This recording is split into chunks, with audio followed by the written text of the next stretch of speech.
The Bachelor. The Bachelor. The 3-hour premiere aired last night. My Lord.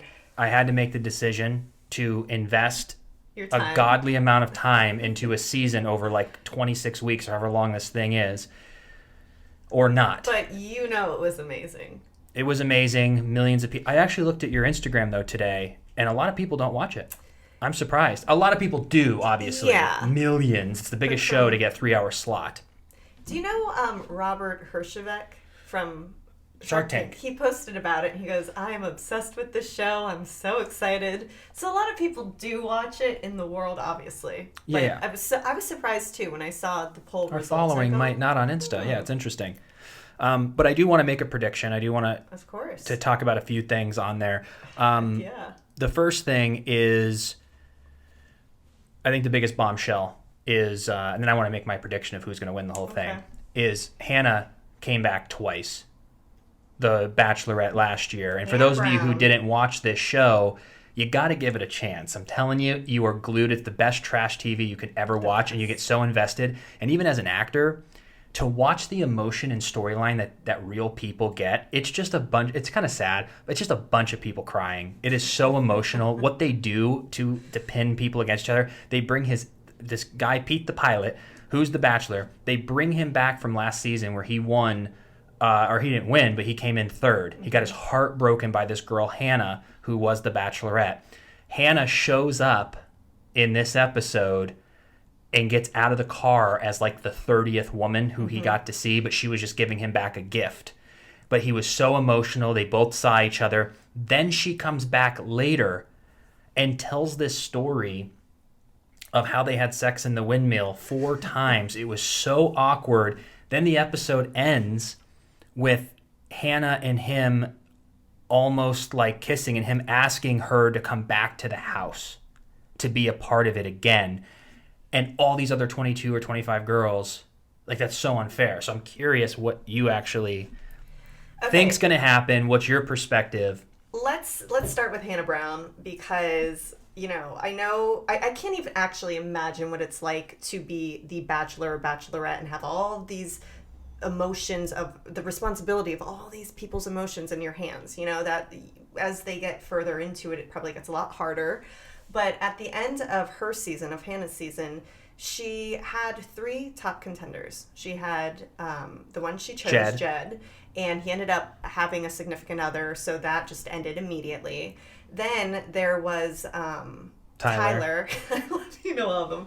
Then there's Tyler, who at the reunion of The Bachelorette, she asked him out. She's like, let's go have a drink. And then if you look at the tabloids, they did end up hanging out. He was seen leaving her house with a bag early morning the next day. So I'm assuming, you know, stuff might have happened. Yeah. And then he flew back to New York, which is where he lives now. And he's now dating a supermodel who saw him on The Bachelorette, fell in love, tweeted him, followed him. And now they're dating. It's one of the Hadids. Is it Bella or Gigi? I think it's Gigi. It's Gigi. I know it's Gigi. So let me get back to it. Hold on. So she made her very apparent choice at that reunion that she was going for Tyler and not Pete. Now, here's Pete, the third guy. He gets his own show, The Bachelor. He's finally going to find love. And now she comes back going, oh, wait, I think I was wrong. Like, I think that's so selfish and so rude. But I get the thing that he nailed it. He goes, I don't want to be someone's third choice. Mm-hmm. But then she kind of said, well, you never called me. I never called you. And I was kind of like, okay. She also moved 20 minutes away from him. Yeah. You know? So they shared all of that. But it's interesting now that The Bachelor, because of the social media era, has become way bigger than it ever was. I didn't watch it back before the internet. Before the internet, but before social media at scale, like in 14, 15. Like Tristan and Ryan days. It is, like, for me, it's hard to believe that people go on this show to find love. I go, you do realize if you're the Bachelor or you make it to the top 3, you never have to work another day in your life. People don't understand that, though. They have to. Some might. You're instantly mega famous and mega rich. Some people don't know how to handle that. But wasn't back in the day, though, they used to have, like, millionaires as the Bachelor? Now you don't necessarily have to be think so. rich because they know as soon as you're the Bachelor, That you're going to be this Bachelor type. Like, you know, they kind of use like that, like money or success. It seems like it's never just like an ordinary like hardworking person that's looking for love. Like for some reason, the extravagantness makes it even more crazy. Yeah, of course. For those kinds of people who are into extravagant stuff, even though some of the contestants will say, "Oh, I'm not here for fame or money." Yeah, it's like, yeah, but I can smell it all over you. It's crazy too because in this show they give you the most, like you said, extravagant places that you go to fall in love. Like there's one date last night with Madison, which we'll talk about soon, and it was at Calamigos Ranch, which is the most incredible place with this great band. It was after she watched Pete's parents renew their vows. Like, this is some fairy tale kind of first date situations. Yeah. You know, it's not like they just went to dinner. Her heart is just probably so happy, and then she's going to have to go back to the house with all those girls and watch them all compete. Like, it's absolutely freaking crazy. It's terrible. It's horrible. But it's people signed up. These are not, you know, people are making these decisions. They've watched season after season. Yeah. Some of the girls watched last season, all these girls be destroyed, and they still audition and go on the show. So they make their choice, and it's good television.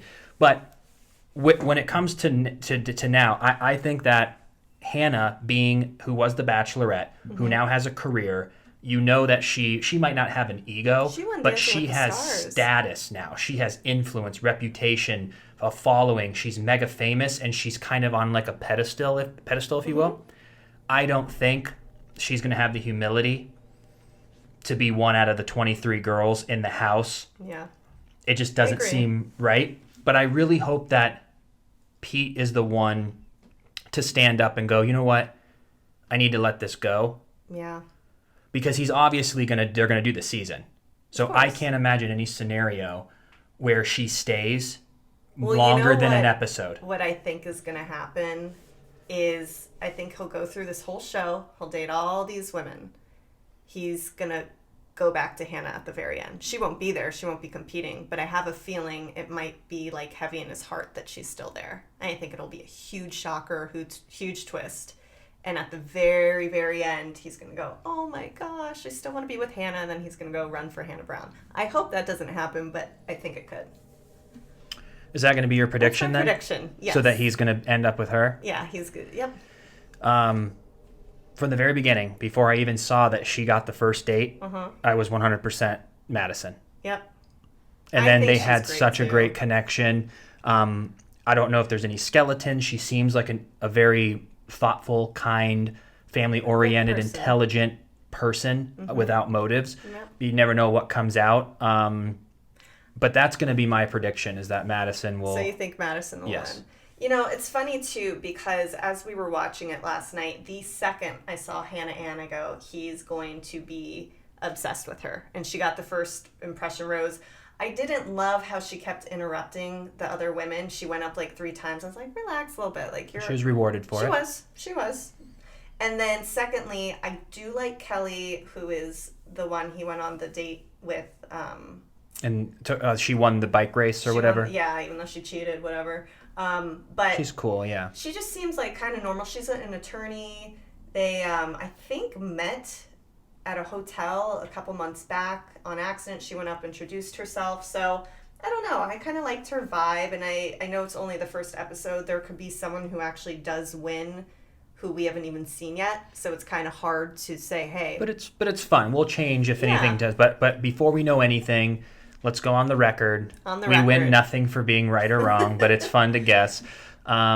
You're guessing he's going to... I think Hannah Brown's at the very end. He's going to go back for her, and I'm going to guess Madison. Okay. So that's our prediction. So we'll see. We'll come back to that. Do you want to make our own bet on it? What happens? Just predictions.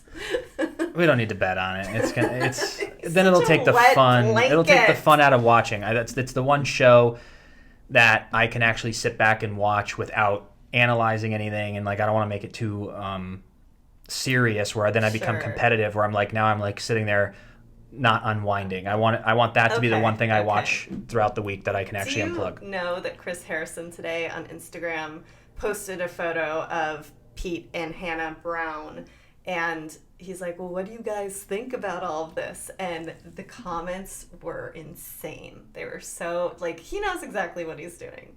And people, just Bachelor Nation, people love it. I get it. I'm obsessed too. It's a good thing. And it's such a crazy thing for 2020.